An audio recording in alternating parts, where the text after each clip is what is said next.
How the state of Israel, we'll talk about today, we'll start, is the fulfillment of a positive commandment from the Torah. Mitzvah taseh from the Torah. We take it for granted. We don't appreciate the greatness of what we merited, what we're privileged, what God gave us in our days here to have Jewish independence. So therefore, when you take things for granted, you see a lot of the difficulties and the deficiencies, the lackings, what's missing.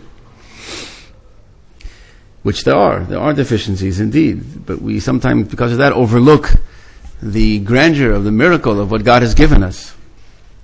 So we want to learn a few sources to discuss this topic of the state of Israel as this positive commandment.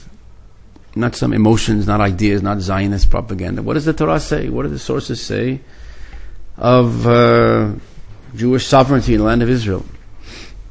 So first of all,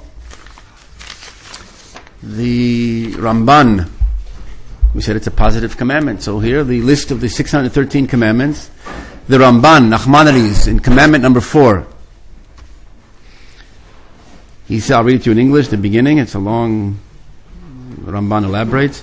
We were commanded to take possession of the land which God gave to our forefathers, to Avram, Yitzchak, and Yaakov, and not to leave it in the hands of other nations or to leave it desolate.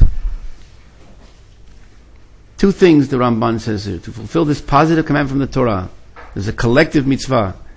There's individual commandments, and there are commandments on the nation. This mitzvah has both aspects, but the main mitzvah that the Ramban says here is that the land of Israel should be in our possession and not in the hands, not to leave it in the hands of any other nation. What's that called when the land is in your possession, your hand? Yishuv Haaretz, settlement? That it's in your hand. Jews have settled here for the last 2,000 of years. But what does it mean to be in your hands? Like you hold the land, or not in the hands of other nations? Right? What did you say? You don't pay taxes to other countries? Oh, we'll get to also Rashi. Nachon. But also, like you said, simply put, sovereignty, shilton, independence. That the Jews are in control, sovereign over the land of Israel. That is the commandment. And the other thing that you mentioned is the other half, not to leave it desolate. It's not enough that you come, okay, we now are in control, we put up a flag, and now we live in Florida, or we live in certain communities. But no, the land has to be developed to bring out the fruits, like the Chatam Soferite, to bring out the holy fruits of the land of Israel. There's a two aspects of this mitzvah to fulfill it. To have control, sovereignty, and to develop it. That's already the Hishashvut and the Yeshuv, like you said. So possession, sovereignty, independence, and the development of the land, not to leave any hill barren and desolate. Where is this learned out from the Torah?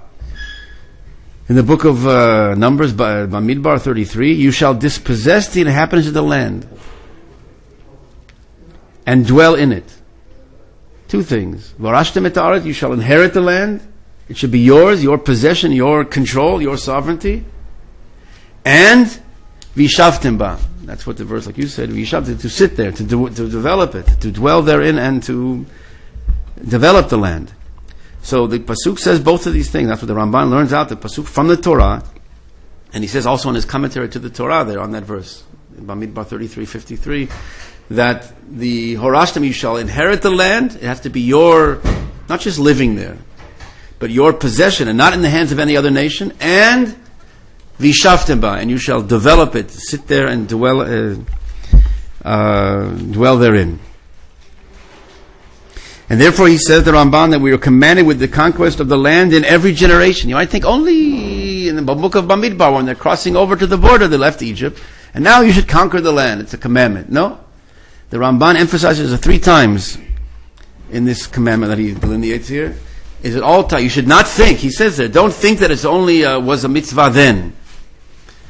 And now that we're in exile, there's no commandment, or there's no, it's, I don't know, it once was. He goes, no, it's in all generations, this positive commandment, that the land should be in our hands. And that indeed is, we brought this down another opportunity, other times. We talked about sovereignty, that the Shulchan Aruch in Even Ezer, the laws of marriages, 75, about a man forcing up his wife, or the wife forcing up the husband to come to Eretz Yisrael. And the rabbis explain that depends on the fact that how can one force up his spouse to come to Eretz Yisrael? Because it's the obligation, the commandment to live. Again, the individual commandment that I mentioned before stems from is an extension of this full commandment, is the national collective sovereignty. But throughout the generations, we're also obligated as individuals to fulfill whatever we can. You can't capture the land individually, but you can dwell therein and fulfill that part of the individual, like you said, the mitzvah Yishuv Eretz Yisrael. And that is the reason that one can force up his wife or her husband to come to Eretz Yisrael, and if not, it's grounds for divorce. The Gemara in Ketuvot, we learn that. And that's the halakha of the Shulchan Aruch. It applies to today. In Even Ezer 75, the Petchei Tshuva, Sif Katan, the letter 6, he says that the law is, they asked him, what about is there a law today, is an obligation today to live in Eretz Yisrael or not?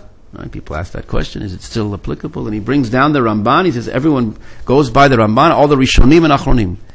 The Petchei Tshuva is on the Shulchan Aruch, that is like call it the summary of the response or the practical application of the Shulchan Aruch till his day. And he says that all agree, like the Ramban, what I just read here, there's positive commandment to live in Eretz Yisrael at all times. Indeed, the Kol Mavaser, a giant of this recent generations, is known as he has a plan of how to teach children to learn Torah. He goes by each year, first grade, second grade. You should see what his schedule, because according to what he apparently, yes, by what age you wouldn't believe it, knowing all of Shas, all of Poskim, Rishonim, Achronim, it's this unbelievable plan, because he was this, the Gaon is not the simple word, but he was known as an unbelievable Gaon, genius, giant, in the Kol Mavaser, Rabbi Shulam Rata is his name. And he writes in his response to literature, Kol Mavaser, response to number 21. He was asked about saying Hallel on Yom Ha'atzmaut, Independence Day. This is 1952. Answer to Rav Maimon. And he says, this day, the 5th of Iyar, it is a commandment to have joy and make a holiday and to say Hallel.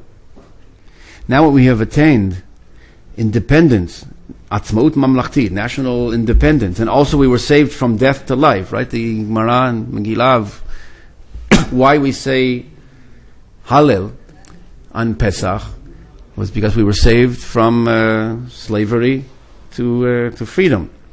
And the Gemara says, what about Purim? There's all the more so, because we were saved from death to life. What? And Purim. So the Gemara says, yeah, we should have said it, but we didn't attain during Purim national independence. We remain slaves, or subordinate, not slaves. Akate ana avdei Achashverosh. We are still subordinate to Achashverosh. We were saved. The annihilation, the destruction of the Jewish people, but we were still subordinate. We didn't attain national independence. So therefore we don't say Hallel. Therefore, you see from that when you do attain national independence, that is the reason for saying Hallel. And that's what Rav Rata says here, that we are also independent and also saved from death to life. All the reasons to say Hallel.